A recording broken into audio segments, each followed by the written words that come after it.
James Elder, IFL TV, in association for MTK Global Women. I've got trainer Shane McGUIGAN. We're back in Belfast. Back here, yeah. Carl Frampton taking on Andres Gutierrez. Firstly, how are you, mate? I'm good, thanks, mate. Yeah, looking forward to Saturday night. Okay. Obviously, feels like the good old days when we were excited about getting a big fight. Obviously, this time, the last time we were here with Carl was with Chris Avalos, and it feels like those sort of days. So buzzing for Saturday. Must be good to have that feel factor back, especially after the Santa Cruz situation, and trying to refocus your man and get him back to sort of that winning mentality. Yeah, I mean, lost on a majority decision. He was the best. Yeah, he wasn't the best Carl Frampton in there on that night. Santa Cruz boxed a great fight, but this next chapter in his career is, how does he deal with his first loss? How does he come back? How does he motivate himself when he's achieved so much? So it's going to be interesting. But from what I've seen in the gym, he's still got it. He's still firing on all cylinders, and just got to get to Saturday night, make a big statement, and then the big fights will come again. Now, you've got a young, hungry fighter in your way in Andres Gutierrez. Hungry, all right? A little, definitely hungry. He's lost about 3 stone since we last seen him.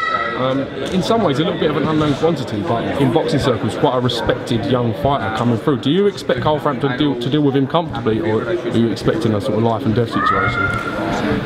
Well, stars make fights. He's a tough Mexican. He's not the quickest of guys, but he's a puncher. Puts people under a lot of pressure. Nice and calm when he does it. So for Carl, he can't sort of panic on the back foot when a guy's sort of walking in nice and cool and calm. But Carl's got the experience. Gutierrez has never been under the spotlight. He's never had this sort of treatment before. This is routine for Carl Frampton.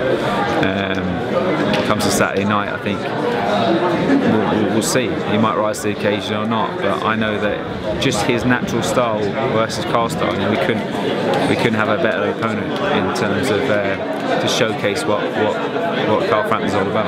Now, Carl Frampton, rightly so, would not discuss any future fights, opponents, or anything looking past Andres Gutierrez, and I thought that was quite respectful. You're going to ask me, though? I am going to ask you, because we're all clamouring for the Lee Selby fight. Now, Lee Selby come through awful circumstances a couple of weeks back to win his fight, showed what character he actually is underneath everything. Fans would love to see that fight. By the sounds of it, both the fighters are keen to make that fight.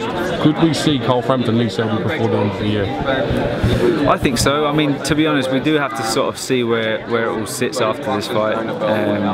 Santa Cruz is obviously out in November or something like that. So Carl wants that trilogy. I'm sure Santa Cruz wants that. Those guys, their styles clash so well. It's such an exciting fight for TV. So television, there's a big interest in the TV. In terms of Lee Selby, he is still fighting on undercards, whether he likes it or not.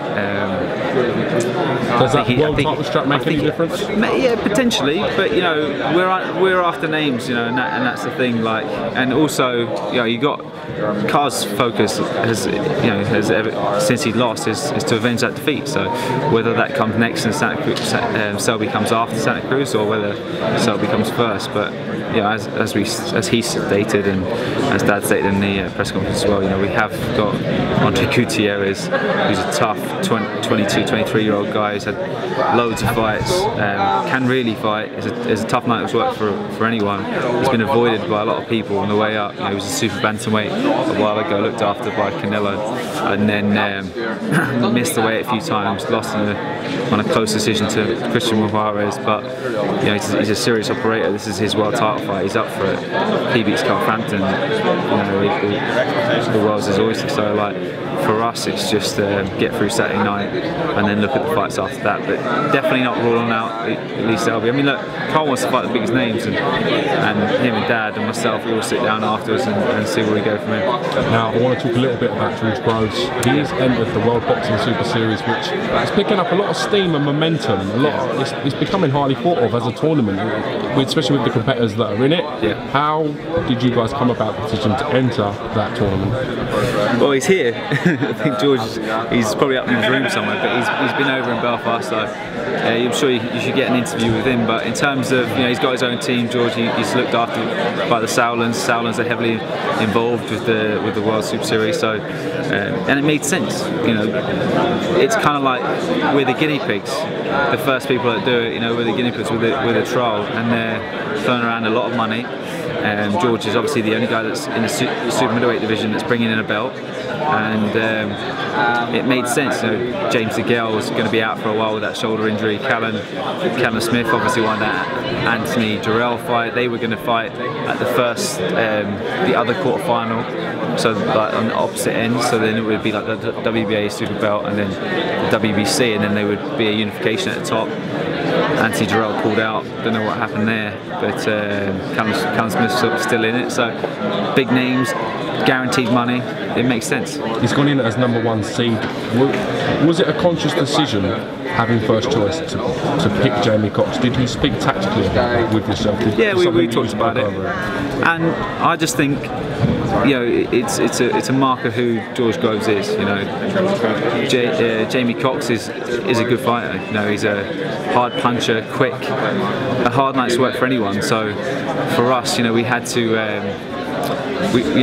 For us, we had a choice. You know, we could have picked Skoglund. I think Skoglund's probably the easiest fight, but Jamie Cox is going to get George up for it. You know, the fact that he's fighting another Brit and he's fighting a guy that's unbeaten and stuff like that. And when he was with Warren, he was touted as the next sort of best hope. So yeah, I mean, like it makes sense, and I'm excited about it. It's something that we can really get our teeth stuck into for training camp. Get George excited for it. You've had some fighters over the last year. You've 3 world champions in the gym. Now down to 2, rightly so. Yeah. A couple of European champions in the gym. What titles is Taylor holding at the moment? He's got the Commonwealth and the WBC silver. I want to come on to Taylor. I mean, such a big win for him against O'Hara Davies. Yeah. Where does he go from now? What would you like to see him do? It's a tricky one. I wanted the Yigit fight. Yigit's scheduled for. That'd be Anthony Yigit. Anthony Yigit. He's got the European. Yeah, I think it's a good filler. You know, obviously Ricky Burns doesn't want anything to do with Josh Taylor, in the sense, like, you know, he's been at world level. He's 3-weight world champion. He's coming off a big loss against Ndongo. He probably wants a couple of fights to cash out. Although it makes huge sense in Scotland, I think the Anthony Crolla fight for him makes a little bit more sense. You know, it's a lot easier to fight, and you know, stars. That's going to be a great fight, so I'm not going to diss it. You know, so for us, for Josh Taylor, it's like, you know, he's obviously buzzing. He's a prospect and he's making huge statements. So people are kind of fearful of him, especially in and around that European stage. But then there's a big golfing class between the world stage. So we've got a couple of opponents that we're looking for, and I think he's probably going to be out around October, maybe early November. How big of a win was that for Taylor on the night? Can you remember his sort of reaction in the dressing room? We knew what, you know, the way the fight was going to sway. I don't honestly. I swear to God, it was the calmest I've ever been in a change room, walking into the ring. And Josh actually said to me in the corridor, he says, "Is it weird that I'm not nervous?" I says, "No, it's not weird, because you're the better fighter and you know what you're about and you know what he's about, and he's going to fold under the pressure." And he did. We're going to pick up on the Conor McGregor Floyd Mayweather tomorrow. Okay. Save something to chat about for tomorrow. I do appreciate it, Shane. Thanks for your time, mate. Cheers, James. Appreciate it, mate.